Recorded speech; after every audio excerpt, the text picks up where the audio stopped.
नमस्कार दोस्तों, आपके अपने चैनल द स्टडी हब में आपका स्वागत है। दोस्तों, आज के वीडियो लेक्चर में हम बात करेंगे हिंदी भाषा विकास से संबंधित उन सारे प्रश्नों की जो आपके पूछे गए हैं यूपी ट्रिपल एससी के विभिन्न एग्जामों में पिछले 5 वर्ष की अवधि के दौरान।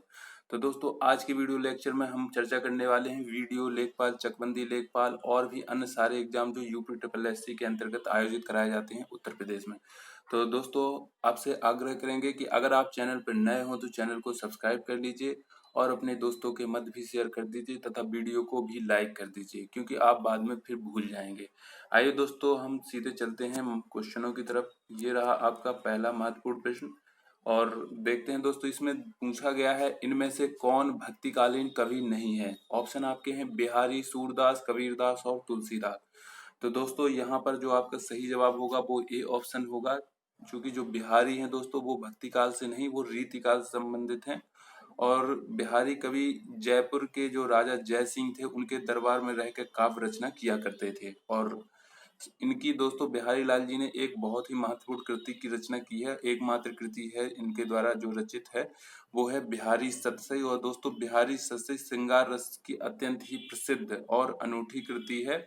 बाकी दोस्तों, ऑप्शनों की तरफ अगर हम एक नजर डालें, सूरदास, कबीरदास, तुलसीदास, तो दोस्तों ये सारे के सारे आपके भक्ति काल के कवि हैं। आइए दोस्तों, हम नेक्स्ट क्वेश्चन की तरफ चलते हैं। अगले प्रश्न में दोस्तों पूछा गया छत्तीसगढ़ी किस भाषा की बोली है। तो दोस्तों, छत्तीसगढ़ी जो आपकी है वो पूर्वी हिंदी के अंतर्गत आती है, यानी डी ऑप्शन यहाँ पर सही हो जाएगा। पूर्वी हिंदी के अंतर्गत दोस्तों अगर हम बात करें तो छत्तीसगढ़ी, बघेली और अवधी बोली इस पूर्वी हिंदी उपभाषा के अंतर्गत हैं। और दोस्तों, पश्चिमी हिंदी उपभाषा के अंतर्गत की अगर हम जो बोलियां आती हैं उनकी अगर बात करें तो दोस्तों इसके अंतर्गत खड़ी बोली हो गई आपकी, ब्रजभाषा, बुंदेली और कन्नौजी आती हैं। ठीक। और दोस्तों, अपभ्रंश भी पूछ लिया जाता है कभी कभी कि जो पूर्वी बोली है उसका विकास किस अपभ्रंश से हुआ और पश्चिमी हिंदी का विकास किस अपभ्रंश से। तो दोस्तों, जो पश्चिमी हिंदी है उसका विकास सौर सैनी अपभ्रंश से हुआ है और पूर्वी हिंदी का विकास अर्ध मागधी अपभ्रंश से हुआ है। अगले प्रश्न की तरफ चलते हैं दोस्तों। नेक्स्ट प्रश्न में पूछा गया है, यहाँ पर प्रश्न है दोस्तों, हिंदी आकृति की दृष्टि से निम्नलिखित में से किस प्रकार की भाषा है। ऑप्शन आपके हैं प्रश्लिष्ट, योगात्मक, अयोगात्मक या फिर श्लिष्ट योगात्मक। डी ऑप्शन है अश्लिष्ट योगात्मक। दोस्तों, आपका सही जवाब होगा सी ऑप्शन, श्लिष्ट योगात्मक। यानी हिंदी जो आकृति की दृष्टि से है वो है श्लिष्ट योगात्मक। सी ऑप्शन सही होगा। अगले प्रश्न को देखते हैं दोस्तों। प्रश्न है ब्रजभाषा का विकास किस अपभ्रंश से हुआ है। दोस्तों, इसके पीछे वाले क्वेश्चन के पीछे जो क्वेश्चन पूछा गया था उस प्रश्न में अभी आपको बताया गया है कि जो ब्रजभाषा है दोस्तों वो पश्चिमी हिंदी के अंतर्गत आता है और पश्चिमी हिंदी का विकास जो हुआ है वो हुआ है आपका सौर सैनी अपभ्रंश से। यानी यहाँ पर ए ऑप्शन आपका सही हो जाएगा। और अगर दोस्तों हम बात करें पूर्वी हिंदी का जो विकास हुआ दोस्तों, तो वो आपका अर्धमागधी अपभ्रंश से हुआ है। तो इस प्रकार दोस्तों यहाँ पर आपका ब्रजभाषा का जो विकास है वो सौर सैनी अपभ्रंश से हुआ है। ए ऑप्शन सही हो जाएगा। दोस्तों, आपको यहाँ पर एक फैक्ट और रखना है याद कि जो पश्चिमी हिंदी है और राजस्थानी और गुजराती, इसके अंतर्गत जितनी भी भाषाएं आती हैं और जितनी भी इन उपभाषाओं के अंतर्गत जितनी भी बोलियां आती हैं, जैसे ब्रजभाषा, बुंदेली, कन्नौजी, खड़ी बोली, ये तो दोस्तों पश्चिमी हिंदी के अंतर्गत हो गई। जयपुरी, मेवाती, मालवी इत्यादि ये हैं, ये आपकी राजस्थानी के अंतर्गत हो गई। और दोस्तों, जो आपकी गुजराती उपभाषा के अंतर्गत भी जो बोलियां आती, सारी उपभाषा इन बोलियों का विकास सौर सैनी अपभ्रंश से हुआ है। तो इतना याद रखना है। आइए दोस्तों, हम अगले प्रश्न को देखते हैं। यहाँ पर दोस्तों पूछा गया है निम्नलिखित में से कौन सा हिंदी साहित्य का काल विभाजन नहीं है। आपके ऑप्शन है, ए ऑप्शन में है आधुनिक काल, बी में है भक्ति काल, सी में है रीतिकाल और डी में है संयुक्त काल।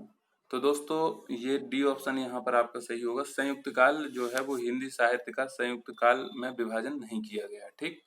और जबकि अगर हम बात करें दोस्तों आधुनिक काल, भक्ति काल, रीतिकाल, ये हिंदी साहित्य का विभाजन इन कालों में हुआ है। दोस्तों, अगर बात करें जो सबसे पहले काल आया हिंदी साहित्य का वो है आदिकाल। 650 से 1350 के मध्य के समय को हम आदिकाल के नाम से जानते हैं। इसके बाद दोस्तों जो टाइम आता है वो है पूर्व मध्यकाल या भक्ति मध्यकाल। पूर्व मध्यकाल या भक्तिकाल दोस्तों 1350 से 1650 के अवधि का जो समय है वो आपका भक्तिकाल या पूर्व मध्यकाल कहलाता है। और दोस्तों 1650 से 1850 के समय को कहते हैं उत्तर मध्यकाल, और 1850 से लेके अब तक का जो टाइम पीरियड है दोस्तों वो आधुनिक काल है। फिर इसके बाद आधुनिक काल को भी कई कालों में बांटा गया है। समय आने पे दोस्तों नेक्स्ट प्रश्नों में उसकी चर्चा भी कर लेंगे। अगला प्रश्न देखते हैं। यहाँ पर दोस्तों बात करी गई हिंदी भाषा का प्रथम प्रमाणिक ग्रंथ कौन सा है। आपके ऑप्शन है सतसई, बी है रामलला नहचू, सी है पृथ्वीराज रासो, डी है आल्हा उदल। तो दोस्तों पृथ्वीराज रासो जो है वो आपके हिंदी भाषा का प्रथम प्रमाणिक ग्रंथ है, यानी सी ऑप्शन आपका सही हो जाएगा। और दोस्तों इसकी रचना की बात करें तो कवि चंद्रवरदाई द्वारा इस महाकाव्य की रचना की गई है, जो कि पृथ्वीराज चौहान के जीवन चरित्र का वर्णन करता है यह ग्रंथ। ठीक। और दोस्तों पृथ्वीराज रासो हिंदी के वीर रस के जो हिंदी का जो पृथ्वीराज रासो है वो हिंदी के वीर रस का सर्वश्रेष्ठ महाकाव्य माना जाता है। ठीक। अगला क्वेश्चन देखते हैं। क्वेश्चन में पूछा गया है हिंदी भाषा की कितनी विख्यात बोलियां हैं। ऑप्शन आपके हैं 4, 10, 8 और 5। तो दोस्तों हिंदी भाषा की जो विख्यात बोलियों की अगर हम बात करें तो 8 बोलियां हैं हिंदी भाषा की विख्यात हैं जो। अगले प्रश्न को देखते हैं। लिखा हुआ है एक दिन बैठे बैठे यह बात अपने ध्यान में चढ़ी कि कोई कहानी ऐसे कहिए कि जिसमें हिंदवी छूट और किसी बोली का पुट ना मिले। पंक्ति किस लेखक की है। ऑप्शन है आपके मलिक मोहम्मद जायसी, मुंशी इंसा अल्लाह खां, राजा शिव प्रसाद सितारे हिंद और मुंशी सदा सुखलाल। तो दोस्तों ये जो पंक्ति है ये बी ऑप्शन सही होगा, मुंशी इंसा अल्लाह खां की यह पंक्ति है। और यह पंक्ति मुंशी इंसा अल्लाह खां की कृति रानी केतकी की कहानी से ली गई है। अगला प्रश्न देखते हैं दोस्तों। ये रहा महत्वपूर्ण प्रश्न। इसमें बात करी गई है कामायनी महाकाव्य के रचनाकार का नाम पूछा है। तो दोस्तों कामायनी जो महाकाव्य है इसके रचनाकार हैं श्री जयशंकर प्रसाद जी, यानी आपका जो डी ऑप्शन है वो सही हो जाएगा। और दोस्तों इस महाकाव्य की हम बात करें तो ये महाकाव्य 15 सर्गों में विभक्त है। और जयशंकर प्रसाद की अन्य रचनाओं की भी बात कर लेते हैं दोस्तों, क्योंकि इनकी रचनाएं बार बार परीक्षाओं में पूछी जाती हैं। जो प्रेम पथिक है दोस्तों, झरना है, आंसू है, लहर है, जन्मेजय का नाग यज्ञ है, स्कंदगुप्त, चंद्रगुप्त, ध्रुवस्वामी इत्यादि इनकी बहुत ही फेमस रचनाएं हैं। आइए अगले प्रश्न को देखते हैं दोस्तों। यहाँ पर पूछा गया है कि कवि मलिक मोहम्मद जायसी द्वारा रचित पद्मावत की भाषा क्या है। तो दोस्तों पद्मावत की जो भाषा है आप पहले ऑप्शन देखेंगे ब्रजभाषा, अवधी, भोजपुरी, खड़ी बोली। तो दोस्तों पद्मावत की जो भाषा है वो है आपकी बी ऑप्शन सही होगा, अवधी है। और जायसी भक्ति काल के निर्गुण प्रेमाश्रयी धारा के सूफी कवि हैं। कभी कभी ये भी पूछ लिया जाता है दोस्तों, ये सूफी कवि हैं निर्गुण प्रेमाश्रयी धारा के। ठीक। और पद्मावत इन्होंने जो रचना की है दोस्तों उसमें पद्मावती की प्रेम कथा का रोचक वर्णन इन्होंने किया है। आइए दोस्तों अगले प्रश्न को देखते हैं दोस्तों। लिखा हुआ है जायसी द्वारा रचित पद्मावत निम्न में से क्या है। इसमें दोस्तों हमको बताना है। ऑप्शन है आपके वक्रोक्ति, अन्योक्ति और समासोक्ति, रूपक काव्य। तो दोस्तों ये जो जायसी द्वारा रचित पद्मावत है वो आपकी समासोक्ति है, यानी सी ऑप्शन सही हो जाएगा। और दोस्तों समासोक्ति की अगर हम बात करें कि समासोक्ति कहते किसे हैं, तो भाई ऐसी उक्ति जिसमें सामासिक पदों की बहुलता हो समासोक्ति कहलाती है, यानी सामासिक पदों की अधिकता होनी चाहिए। अगले प्रश्न को देखते हैं दोस्तों। क्वेश्चन है कबीर ने समाज सुधार के अंतर्गत किसका उपदेश नहीं दिया है। ऑप्शन है मूर्ति पूजा का विरोध, जाति प्रथा का खंडन, स्त्री पुरुष की समानता और डी ऑप्शन है हिंदू मुस्लिम पाखंड का खंडन। तो दोस्तों यहाँ पर आपका जो सी ऑप्शन है स्त्री पुरुष की समानता, इसके अंतर्गत इन्होंने इसका कोई उपदेश नहीं दिया है। ठीक। तो दोस्तों और कबीर की हम बात करें तो इन्होंने समाज सुधार के अंतर्गत स्त्री पुरुष की समानता का उपदेश नहीं दिया। इसके अतिरिक्त मूर्ति पूजा का विरोध, जाति प्रथा का खंडन तथा हिंदू मुस्लिम पाखंड का खंडन इन्होंने किया है। अगला प्रश्न देखते हैं दोस्तों। द्विवेदी युगीन रचना जय भारत के रचनाकार हैं कौन है। आपके ऑप्शन है मैथिली शरण गुप्त, महावीर प्रसाद द्विवेदी, सी ऑप्शन है बाल मुकुंद गुप्त और डी ऑप्शन है श्रीधर पाठक। तो दोस्तों जय भारत के रचनाकार हैं, ए ऑप्शन सही होगा, मैथिली शरण गुप्त जी। द्विवेदियों की रचना है ये दोस्तों, और इसके रचनाकार श्री मैथिली शरण गुप्त जी हैं। अगला क्वेश्चन देखते हैं। प्रश्न है, हिंदी खड़ी बोली किस अपभ्रंश से विकसित हुई है? तो दोस्तों अभी हमने विस्तार से चर्चा करी थी पिछले प्रश्नों में कि जो आपका पश्चिमी जो हिंदी है उसके अंतर्गत जो भी बोलियां आती हैं, कोई भी बोलियां हो, राजस्थानी जो है दोस्तों हिंदी की एक शाखा है, उपशाखा है। राजस्थानी हो गई, पश्चिमी हिंदी हो गई और गुजराती, इनके अंतर्गत जो भी बोलियां आती हैं दोस्तों वो सारी सौर सैनी अपभ्रंश के अंतर्गत चली जाती हैं। पूर्वी हिंदी के अंतर्गत दोस्तों इनका विकास जो हुआ, पूर्वी हिंदी के अंतर्गत जो बोलियां आती हैं उनका विकास हुआ है अर्धमागधी अपभ्रंश से। ठीक, तो इतना आपको याद रख लेना है। आइए दोस्तों हम नेक्स्ट क्वेश्चन की तरफ चलते हैं और देखते हैं प्रश्न को। प्रश्न में बात करी गई है कन्नड़ का संबंध किस भाषा परिवार से है?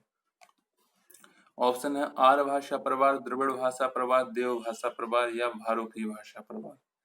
तो दोस्तों जो कन्नड़ भाषा है उसका संबंध है द्रविड़ भाषा परिवार से। दोस्तों तमिल, तेलुगु, कन्नड़, मलयालम आदि ये भाषाएं ये द्रविड़ भाषा परिवार की भाषाएं हैं। और दोस्तों इसके अतिरिक्त भारोपी भाषा परिवार के अंतर्गत जो आपकी भाषाएं आती हैं उनमें है संस्कृत, पाली, प्राकृत, अपभ्रंश, हिंदी, ठीक, इत्यादि। इसके अतिरिक्त उड़िया और जो बंगाली, पंजाबी ये भाषाएं भी दोस्तों भारोपी भाषा परिवार के अंतर्गत आती हैं। आइए दोस्तों अगले प्रश्न को देखते हैं। अगला प्रश्न क्या है दोस्तों, यहाँ पर पूछा गया कबीर की भक्ति का स्वरूप क्या है? तो आपके ऑप्शन है सगुण, सूफी मतवादी, वैष्णव मतवादी, निर्गुण। तो दोस्तों जो कबीर की भक्ति का जो स्वरूप है वो है आपका निर्गुण, डी ऑप्शन सही होगा। दोस्तों कबीरदास जी की अगर हम बात करें तो दोस्तों रामानंद के प्रिय शिष्यों में कबीरदास का नाम अग्रणी है। ठीक, इनके कभी कभी पूछ लिया जाता है कि कबीर के गुरु कौन थे, तो दोस्तों रामानंद इनके गुरु थे। कबीरदास जी ने दोस्तों निराकार ईश्वर यानी निर्गुण की भक्ति पर बल दिया है। ये जाति पाति तथा मूर्ति पूजा के कट्टर विरोधी थे। और इनका दोस्तों टाइम की बात करें तो दोस्तों ये लोधी वंश के शासक सिकंदर लोधी के समकालीन थे। ठीक, आइए दोस्तों अगले प्रश्न की तरफ चलते हैं, देखते हैं प्रश्न को। कबीरदास की भाषा पूछ ली गई दोस्तों, ये भी काफी पूछा जाने वाला प्रश्न है। ऑप्शन है ब्रज भाषा, खड़ी बोली, कन्नौजी या डी में सदुक्कड़ी। तो दोस्तों यही सदुक्कड़ी इनकी भाषा थी, डी ऑप्शन। कबीरदास की रचनाओं में दोस्तों अनेक भाषाओं के शब्द मिलते हैं जैसे अरबी, फारसी, पंजाबी, ब्रजभाषा, खड़ी बोली, बुंदेलखंडी इत्यादि भाषाओं के शब्द मिल जाते हैं। इसी कारण दोस्तों इनकी जो भाषा है उसको पंचमेल खिचड़ी या सदुक्कड़ी भाषा कहा जाता है। ठीक, पंचमेल खिचड़ी भी लिखा रहता है कहीं कहीं, इसलिए दोनों को याद रखना है आपको। यहाँ पर प्रश्न है दोस्तों सूरदास के गुरु कौन थे? ऑप्शन है आपके रामानंद, रामदास, वल्लभाचार्य या विठलनाथ। तो दोस्तों सूरदास के जो गुरु थे वो थे वल्लभाचार्य। और सूरदास दोस्तों हिंदी साहित्य में भक्ति काल के कृष्ण अष्टछाप कवियों में अग्रणी हैं। महाकवि सूरदास वात्सल रस के सम्राट माने जाते हैं। दोस्तों वात्सल रस में जो इन्होंने रचनाएं की हैं वो बहुत ही उत्कृष्ट श्रेणी की रचनाएं हैं। और दोस्तों इनका बात करें तो आगरा के समीप गऊ घाट पर इनकी मुलाकात श्री वल्लभाचार्य जी से हुई और वे उनके शिष्य वहीं पर बन गए थे। ठीक, और वल्लभाचार्य जी ने ही उन्हें दीक्षा देकर श्री कृष्ण के पद गाने का आदेश भी किया था। ठीक, अगले प्रश्न की तरफ चलते हैं। यहाँ प्रश्न है भारतवर्ष के लिए हिंदी भाषा का सबसे पहले किसने सुझाव दिया? रविंद्रनाथ ठाकुर, मदन मोहन मालवीय, राजा राम मोहन राय या फिर महात्मा गांधी। तो दोस्तों यहाँ पर आपका सही जवाब होगा सी ऑप्शन, राजा राम मोहन राय ने हिंदी भाषा का सर्वप्रथम सुझाव दिया था भारतवर्ष के लिए। अगले प्रश्न को देखते हैं, किस बोली में ने प्रसर्ग लगाया जाता है?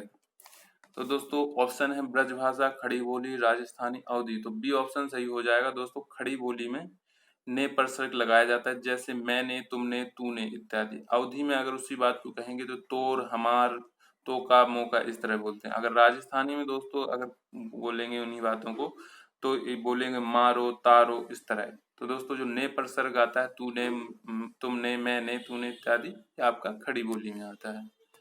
आइए दोस्तों अगले प्रश्न को देखते हैं। मर्यादा किस युग की प्रसिद्ध पत्रिका है? तो दोस्तों मर्यादा जो है आपकी ऑप्शन देख लेते हैं, भारतेंदु युग, छायावाद युग, द्विवेदी युग, छायावादोत्तर युग। तो सी ऑप्शन सही है दोस्तों, ये द्विवेदी युग की प्रमुख पत्रिका है मर्यादा। ठीक, अगले प्रश्न की तरफ चलते हैं दोस्तों। साहित्य, ये बढ़िया अच्छी पंक्ति दी गई है, साहित्य जनता की चित्त वृत्तियों का संचित प्रतिबिंब है, यह उक्ति किसकी है? तो दोस्तों यह उक्ति किसकी है? ऑप्शन है आपके हजारी प्रसाद द्विवेदी, महावीर प्रसाद द्विवेदी, नगेंद्र, रामचंद्र शुक्ल। तो दोस्तों डी ऑप्शन सही होगा, रामचंद्र शुक्ल ने ही कहा था कि साहित्य जनता की चित्त वृत्तियों का संचित प्रतिबिंब है। ठीक है, अगले प्रश्न को देखते हैं। भारत में आर्य भाषा का आरंभ कब हुआ था? ऑप्शन है 1600 ईसा पूर्व के आसपास, 1500 ईसा पूर्व के आसपास, 1400 ईसा पूर्व के आसपास, या फिर 1300 ईसा पूर्व के आसपास। तो दोस्तों जो भारत में आर्य भाषा के आरंभ की बात करें तो 1500 ईसा पूर्व के आसपास की बात है। अगले प्रश्न को देखते हैं। पूर्वी हिंदी विकसित हुई है, यहाँ अपभ्रंश पूछा गया, शुरू से ही बताते चले आ रहे हैं दोस्तों। पूर्वी हिंदी अर्धमागधी अपभ्रंश से विकसित हुई है, बी ऑप्शन आपका सही है। पश्चिमी हिंदी चली जाती है सौरसैनी अपभ्रंश से। ठीक, और जो बिहारी बोलियां हैं भोजपुरी वगैरह, वो आपकी मगधी अपभ्रंश में चली जाती। बात करेंगे आगे क्वेश्चन आएंगे उनमें इसकी। अगला प्रश्न है, मानक हिंदी का आधार क्या है?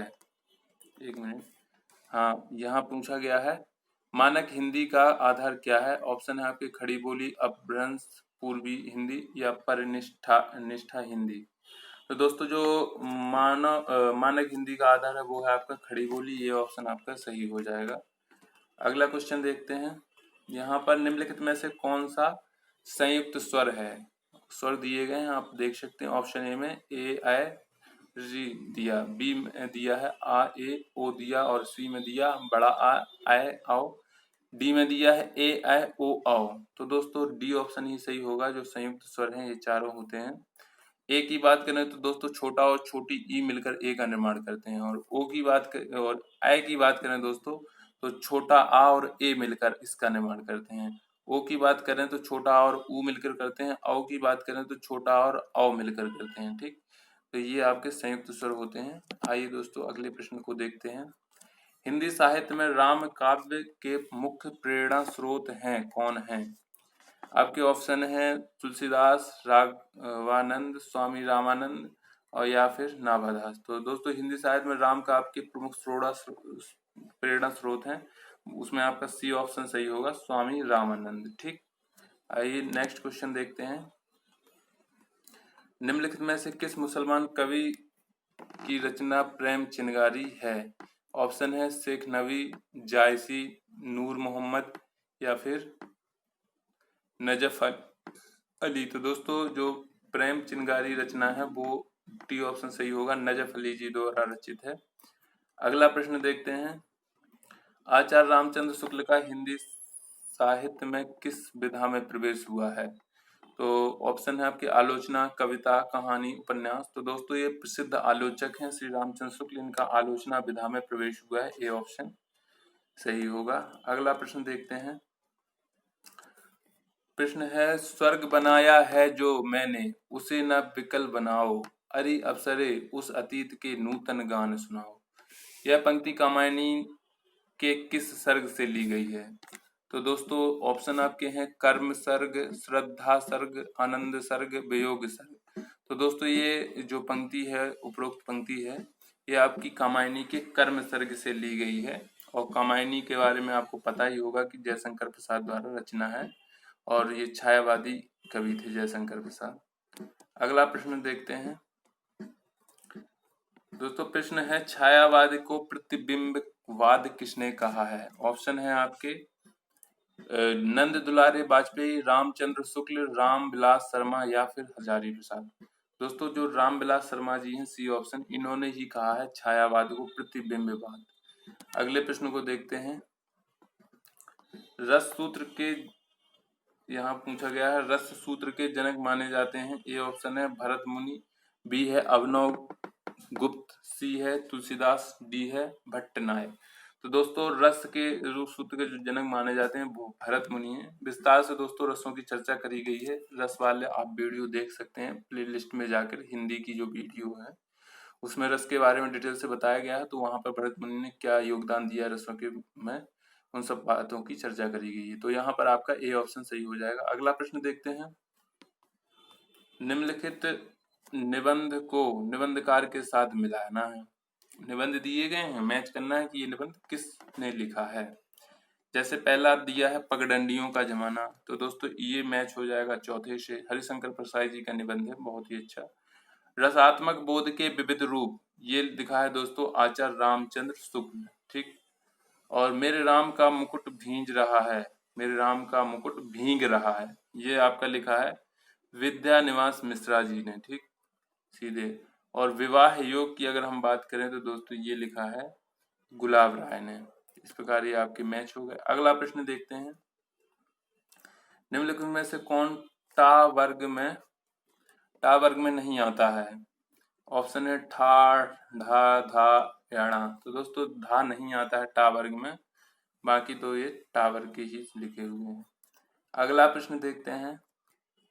भाषा के शुद्ध रूप का ज्ञान किससे होता है। ऑप्शन है लिपि, व्याकरण, लिखित भाषा या फिर उपरोक्त में से कोई नहीं। तो यहाँ पर बी ऑप्शन सही होगा दोस्तों, व्याकरण से ही किसी भाषा के शुद्ध रूप का हमें ज्ञान होता है। अगला प्रश्न देखते हैं। लिखा हुआ है हिंदी दिवस किस तिथि को मनाया जाता है। 14 अगस्त, 14 नवंबर, 14 सितंबर या फिर 15 सितंबर। तो दोस्तों यहाँ पर सी ऑप्शन सही होगा, 14 सितंबर। जो हिंदी दिवस है वो दोस्तों आपका 14 सितंबर को मनाया जाता है, क्योंकि 14 सितंबर 1949 ईस्वी को राजभाषा का दर्जा मिला था हिंदी को, इसीलिए 14 सितंबर को ही हिंदी दिवस के रूप में मनाया जाता है। नेक्स्ट प्रश्न देखते हैं। निम्नलिखित में से कौन सी बोली राजस्थानी हिंदी के अंतर्गत आती है। ऑप्शन है मगही, कन्नौजी, मेवाती या फिर बघेली। तो दोस्तों जो मेवाती है वो राजस्थानी हिंदी के अंतर्गत आती है। और राजस्थानी हिंदी के अंतर्गत जो प्रमुख बोलियां हैं उनमें हम बात करें तो मेवाती, मालवी, मारवाड़ी और जयपुरी। दोस्तों ये रीजन्स के हिसाब से बटी हुई हैं। अगर हम जयपुरी की बात करें तो जयपुरी पूर्वी राजस्थान में बोली जाती है, मारवाड़ी बोली जाती है पश्चिमी राजस्थान में, मेवाती उत्तरी राजस्थान में, मालवी बोली जाती है दक्षिणी राजस्थान में। दोस्तों पश्चिमी हिंदी के अंतर्गत आती हैं आपकी ब्रजभाषा, खड़ी बोली, कन्नौजी, हरियाणवी और बुंदेली। तो दोस्तों ये कन्नौजी जो लिखा है ये आपकी पश्चिमी हिंदी में चली जाएगी। पूर्वी हिंदी की अगर बात करें दोस्तों तो उसमें आती अवधी, बघेली, छत्तीसगढ़ी, मैथिली, मगही, भोजपुरी, ठीक। पूर्वी हिंदी के अंतर्गत ये सारी आती हैं। अगला क्वेश्चन देखते हैं।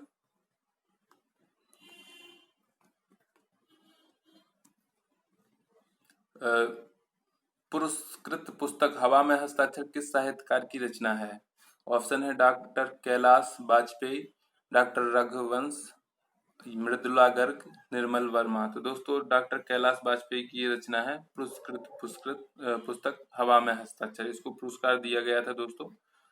डॉक्टर कैलाश वाजपेयी को सन 2009 में साहित्य अकादमी पुरस्कार मिला था इस पुस्तक के लिए दोस्तों। तो यहाँ पर आपका ए ऑप्शन सही हो जाएगा। आइए दोस्तों अगले प्रश्न को देखते हैं। यहाँ पर पूछा गया है दोस्तों, प्रश्न है हिंदी के अतिरिक्त कौन सी भाषा देवनागरी लिपि में लिखी जाती है। ऑप्शन है आपके सिंधी, पंजाबी, बांग्ला और डी ऑप्शन है नेपाली। तो दोस्तों यहाँ पर डी ऑप्शन आपका सही हो जाएगा। हिंदी के अतिरिक्त नेपाली जो भाषा है उसे भी देवनागरी लिपि में लिखा जाता है, ठीक। अगले प्रश्न को देखते हैं। निम्नलिखित में से कौन सी रचना मैथिली शरण गुप्त कृत नहीं है। ऑप्शन है जयद्रथ व्रत, यशोधरा, नील देवी, साकेत। तो दोस्तों ये नील देवी जो रचना है ये नाटक है और ये भारतेंदु हरिश्चंद्र ने लिखा है। बाकी जो रचना है वो मैथिली शरण गुप्त जी की ही है। दोस्तों जयशंकर प्रसाद की कौन सी काव्य रचना अतुकांत शैली में लिखी गई है। ऑप्शन है कानन, कुसुम, कर्णालय, प्रेम पथिक या उपरोक्त में से कोई नहीं। तो ये दोस्तों सी ऑप्शन प्रेम पथिक जो है वो आपकी अतुकांत शैली में लिखी गई रचना है जयशंकर प्रसाद की। अगले प्रश्न को देखते हैं। पश्चिमी हिंदी के अंतर्गत कौन सी बोली आती है। कन्नौजी, मेवाती, बघेली, मगही। तो दोस्तों पश्चिमी हिंदी के अंतर्गत अगर हम बात करें तो पश्चिमी हिंदी के अंतर्गत दोस्तों कन्नौजी आती है। ए ऑप्शन आपका सही हो जाएगा। थोड़ा सा ध्यान से सुनिएगा, हम बोलेंगे। पश्चिमी हिंदी के अंतर्गत दोस्तों कन्नौजी, खड़ी बोली, ब्रजभाषा, हरियाणवी और बुंदेली, इतनी सारी आती हैं। और पूर्वी हिंदी के अंतर्गत अगर हम बात करें दोस्तों, जो बोलियां आती हैं वो हैं अवधी, बघेली, छत्तीसगढ़ी। ठीक, अवधी, बघेली और छत्तीसगढ़ी। बिहारी के अंतर्गत दोस्तों हम बात करें तो दोस्तों इसके अंतर्गत आपकी आती है मैथिली, मगही, भोजपुरी। कौन कौन सी? मैथिली, मगही और भोजपुरी। ठीक, अब अगला क्वेश्चन देखते हैं। क्वेश्चन है दोस्तों, तुलसीदास की कौन सी काव्य रचना ब्रज भाषा में है? ऑप्शन है कवितावली, विनय पत्रिका, कृष्ण गीतावली, दोहावली। तो दोस्तों इसमें से कवितावली, विनय पत्रिका, कृष्ण गीतावली और दोहावली चारों ही ब्रज भाषा में लिखी गई हैं, तो ये क्वेश्चन त्रुटिपूर्ण था। एक क्वेश्चन है, निम्नलिखित रचनाकारों को उनकी रचना के साथ सुमेलित करके सही उत्तर का चयन कीजिए। ऑप्शन है आपकी रचना की बात करें दोस्तों, नागमती वियोग वर्णन। तो दोस्तों ये मलिक मोहम्मद जायसी की है, यानी सी ऑप्शन से मैच हो जाएगा, तीसरे से ये पहला ए पार्ट। और फिर है ब्रह्म राक्षस की अगर बात करें तो दोस्तों ये मुक्तिबोध की रचना है। और झूठा सच की बात करें तो दोस्तों ये यशपाल ने लिखा है। और असाध्य वीणा की अगर बात करें तो दोस्तों ये अज्ञे जी सच्चिदानंद हीरानंद वास्यायन अज्ञे जी की रचना है। नेक्स्ट प्रश्न देखते हैं, निम्नलिखित रचनाओं को उनकी साहित्य की विधा के साथ सुमेलित करके सही उत्तर का चयन कीजिए। रचनाएं आपकी हैं निर्मला। दोस्तों निर्मला कौन सी? तो दोस्तों निर्मला जो है आपका विधा है उपन्यास। ये बहुत ही फेमस उपन्यास है प्रेमचंद जी का। चिता के फूल की बात अगर करें तो दोस्तों ये निबंध है, इसकी विधा निबंध है। कफन की बात करें तो दोस्तों ये कहानी है प्रेमचंद जी की ही। और भारत दूरदर्शन नाटक है हरिश्चंद्र जी का, भारतेंदु हरिश्चंद्र जी का। अगले प्रश्न को देखते हैं, ठिठुरता हुआ गणतंत्र इस व्यंग्य संग्रह के व्यंग्यकार कौन है? मैथिली शरण गुप्त, भवानी प्रसाद मिश्र या धर्मवीर भारती या फिर हरिशंकर परसाई। तो दोस्तों यहाँ पर आपका डी ऑप्शन सही होगा, हरिशंकर परसाई है। अगला प्रश्न देखते हैं, मैथिली शरण गुप्त का संबंध आधुनिक काल के किस युग से है? तो दोस्तों मैथिली शरण का जो संबंध है वो आपके ऑप्शन है छायावाद उत्तर युग, द्विवेदी युग, छायावादी युग, शुक्ल युग। बी ऑप्शन सही होगा दोस्तों, इनका संबंध द्विवेदी युग से है। और द्विवेदी युग के जो प्रवर्तक थे दोस्तों वो महावीर प्रसाद द्विवेदी जी हैं। अगला प्रश्न है, चंद्र प्रकाश नामक महाकाव्य के जयचंद्र प्रकाश नामक महाकाव्य के लेखक कौन है? ऑप्शन है आपके बलदेव चंद्र, भगवान सिंह, चंद्रवरदाई या फिर भट्ट केदार। दोस्तों यहाँ पर डी ऑप्शन सही हो जाएगा, भट्ट केदार हैं जयचंद्र प्रकाश नामक महाकाव्य के लेखक। नेक्स्ट क्वेश्चन है, निम्नलिखित में से कौन ज्ञानश्रयी शाखा के कवि हैं? ऑप्शन है कबीरदास, तुलसीदास, रहीमदास, मलिक मोहम्मद जायसी। तो यहाँ पर ए ऑप्शन सही हो जाएगा, कबीरदास दोस्तों यहाँ पर ज्ञानाश्रयी शाखा के कवि हैं। और दोस्तों तुलसीदास जी की अगर हम बात करें तो ये राम भक्ति शाखा के कवि हैं। रहीमदास की अगर बात करें दोस्तों तो ये कृष्ण भक्ति शाखा के कवि हैं। और जायसी की करें तो ये सूफी प्रेमाख्यान धारा के कवि हैं। अगला क्वेश्चन देखते हैं, मुगल बादशाह शाहजहां ने किस कवि को महाकवि राय की पदवी दी थी? ऑप्शन है आपके सेनापति, कादिर, बनारसीदास या फिर सुंदर। तो दोस्तों यहाँ पर डी ऑप्शन सही होगा, सुंदर को इन्होंने महाकवि राय की उपाधि दी थी शाहजहां जी ने। अगला प्रश्न देखते हैं, भारतेंदु हरिश्चंद्र का कौन सा नाटक बंगला भाषा में अनुदित है?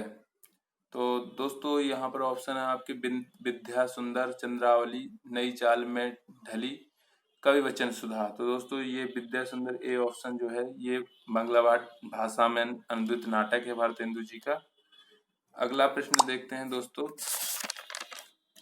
अगले प्रश्न में दोस्तों बात करी गई है, निम्न में से कौन सी बोली पूर्वी हिंदी के अंतर्गत नहीं आती है? ऑप्शन है अवधी, बी है बघेली, सी है छत्तीसगढ़ी और डी है मगही। तो दोस्तों यहाँ पर डी जो है वो छत्तीसगढ़ी के अंतर्गत नहीं आती है, ये बिहारी के अंतर्गत आती है। बिहारी में 3 प्रमुख बोलियां हैं, याद रखना है कौन कौन सी है, मैथिली, मगही और भोजपुरी। भोजपुरी तो वैसे भी पता है कि बिहारी है, मगही और मैथिली और याद रख लेना दोस्तों। पूर्वी हिंदी की अगर हम बात करें तो पूर्वी हिंदी में अवधी, बघेली और छत्तीसगढ़ी इत्यादि आती हैं। ठीक, पश्चिमी हिंदी की भी अगर बात कर लें तो दोस्तों पश्चिमी हिंदी में ब्रज भाषा, खड़ी बोली हो गया, कन्नौजी, हरियाणवी और बुंदेली इत्यादि ये पश्चिमी हिंदी में आती। रामवृक्ष वैनीपुरी की रचना माटी की मूर्तें किस साहित्यिक विधा से संबंधित है? ऑप्शन है यात्रा वृत्तांत, उपन्यास, रेखा चित्र, नाटक। तो दोस्तों सी ऑप्शन सही हो जाएगा, रेखा चित्र की विधा से संबंधित है। अगला प्रश्न देखते हैं, खड़ी बोली का प्रथम महाकाव्य कौन सा था? खड़ी बोली का महाकाव्य पूछा गया दोस्तों। ऑप्शन है कामायनी, प्रिय प्रवास, साकेत, नीरजा। तो यहाँ बी ऑप्शन आपका सही होगा। खड़ी बोली का प्रथम महाकाव्य दोस्तों था ये प्रिय प्रवास और इसकी रचना अयोध्या सिंह उपाध्याय हरिऔध ने करी थी। अगला प्रश्न देखते हैं, निम्नलिखित में से कौन स्वर नहीं है? आ, उ, ए। तो दोस्तों ये डी ऑप्शन में लिखा है, यहाँ ये स्वर नहीं है। अगला क्वेश्चन देखते हैं, हिंदी भाषा किस लिपि में लिखी जाती है? ऑप्शन है सौराष्ट्री, गुरुमुखी, देवनागरी या फिर ब्राह्मी। तो दोस्तों हिंदी भाषा जो है आपका देवनागरी लिपि में लिखी जाती है। हिंदी के अतिरिक्त नेपाली भी दोस्तों देवनागरी लिपि में लिखी जाती है। पंजाबी दोस्तों यहाँ पर जो गुरुमुखी लिपि है ये पंजाबी भाषा की लिपि होती है। और दोस्तों जो ब्राह्मी है ये आपका जो ऋग्वेद की जो लिपि है वो ब्राह्मी लिपि है। अगला प्रश्न देखते हैं, ठेठ हिंदी का ठाठ किसकी रचना है? ऑप्शन है ज्योतिरीश्वर ठाकुर, अयोध्या सिंह उपाध्याय हरिऔध, किशोरीदास वाजपेयी, चंद्रधर शर्मा गुलेरी। तो दोस्तों ये आपकी बी ऑप्शन सही हो गया, अयोध्या सिंह उपाध्याय हरिऔध की रचना है ठेठ हिंदी के ठाठ, इनका उपन्यास है ये। अगला प्रश्न देखते हैं, हिंदी दिवस कब मनाया जाता है? ऑप्शन है 14 अक्टूबर, 14 सितंबर, 11 जून या 15 सितंबर। तो दोस्तों 14 सितंबर को मनाया जाता है। 14 सितंबर 1949 को हिंदी को राजभाषा के रूप में मान्यता दी गई, इसीलिए। हिंदी की आदि जननी क्या है? ऑप्शन है आपके पाली, संस्कृत, अपभ्रंश, प्राकृत। तो दोस्तों जो संस्कृत है वो हिंदी की आदि जननी है। हिंदी का विकास संस्कृत से ही हुआ है। क्वेश्चन है, गाजीपुर में बोली जाने वाली प्रमुख बोली कौन सी है? अवधी, भोजपुरी, खड़ी बोली या बघेली। तो दोस्तों गाजीपुर में भोजपुरी बोली जाती है क्योंकि ये पूर्वांचल का क्षेत्र लग जाता है यूपी का, और पूर्वांचल के कुछ जिले हैं जैसे आजमगढ़, कुशीनगर, महाराजगंज, देवरिया, बनारस इत्यादि में दोस्तों, और गाजीपुर उसके साथ भी है, भोजपुरी भाषा ही बोली जाती है। और हाड़ौती बोली है, ऑप्शन है पश्चिमी राजस्थान की, पूर्वी राजस्थान की, दक्षिणी राजस्थान की, उत्तरी राजस्थान की। तो यहाँ बी ऑप्शन सही होगा, पूर्वी राजस्थान की। हाड़ौती मतलब जयपुरी दोस्तों, तो ये पूर्वी राजस्थान की बोली है। और पूर्वी राजस्थान में ढूढ़ाड़ी भी बोली जाती है और जयपुरी। पश्चिमी राजस्थान की बात करें तो दोस्तों मारवाड़ी हो गई, उत्तरी राजस्थान में मेवाती और दक्षिणी राजस्थान में मालवी। ठीक। अगला प्रश्न है, रत्नावली दोहा संग्रह किसके द्वारा रचा गया है? आपके ऑप्शन है दोस्तों यहाँ पर रत्नावली, तुलसीदास, बिहारी या फिर रामानंद। तो दोस्तों रत्नावली दोहा संग्रह तुलसीदास जी के द्वारा रचा गया है, बी ऑप्शन यहाँ पर सही हो जाएगा। अगला प्रश्न देखते हैं, कौन सा शब्द तुर्की भाषा का नहीं है? पैगंबर, बेगम, चेचक या फिर बारूद। तो दोस्तों जो पैगंबर शब्द है ये तुर्की का नहीं है, ये आपका अरबी भाषा का शब्द है। ठीक। अगला प्रश्न देखते हैं, निम्न में से कौन जीवनी है? ऑप्शन है आपके अतीत के चलचित्र, चिंतामणि, आवारा मसीहा, नीड़ का निर्माण, फिर। तो दोस्तों ये जो आपका आवारा मसीहा है ये आपकी जीवनी है, और ये दोस्तों विष्णु प्रभाकर द्वारा रचित जीवनी है जो कि शरद चंद्र चट्टोपाध्याय के ऊपर लिखी गई है। ठीक। और अगर दोस्तों अतीत के चलचित्र की बात करें तो दोस्तों महादेवी वर्मा जी के द्वारा लिखित ये एक रेखा चित्र है। चिंतामणि की अगर दोस्तों बात करें तो ये रामचंद्र शुक्ल के द्वारा एक निबंध है। और नीड़ का निर्माण फिर दोस्तों ये आत्मकथा है हरवंश राय बच्चन जी की। तो दोस्तों इतने ही ये महत्वपूर्ण प्रश्न थे आज के वीडियो लेक्चर में, जो कि हिंदी भाषा विकास क्रम के कुछ प्रश्न थे और हिंदी साहित्य से जुड़े भी कई प्रश्न थे। आशा करता हूँ दोस्तों वीडियो आपको पसंद आई होगी। नेक्स्ट वीडियो लेक्चर में दोस्तों फिर से मिलेंगे नए प्रश्नों के साथ। तब तक के लिए जय हिंद, जय भारत।